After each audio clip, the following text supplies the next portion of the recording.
প্রশ্নে লেখা আছে সরল সুদের হার কত টাকা হলে সুদের হার চেয়েছে। যে কোনো মূলধন 8 বছরে সুদে আসলে 3 গুণ হবে। যে কোনো মূলধন 8 বছরে, তাহলে বছর n=8 পাইলাম, আর সুদের হার চেয়েছে, আর এর মান বের করতে বলছে, এটা বুঝলাম।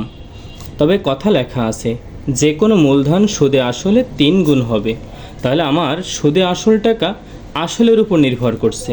মনে করি আসল p=1 টাকা, যদি আমরা 1 টাকা ধরে নেই তাহলে 8 বছরের সুদে আসলে 3 গুণ হবে।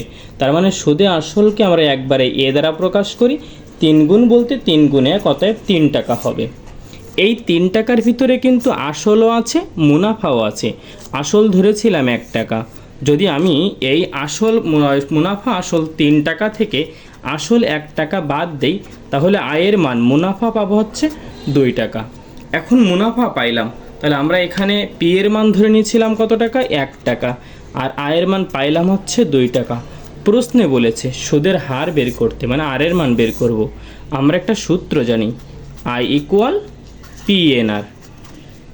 আয়ের মান পাইলাম 2 টাকা, ইকুয়াল বসালাম, পির মান ধরেছিলাম 1 টাকা, এন এর মান কত, 8 বছর, আর %100, আর এর মান বের করতে হবে। এ পর্যন্ত কি বুঝলাম?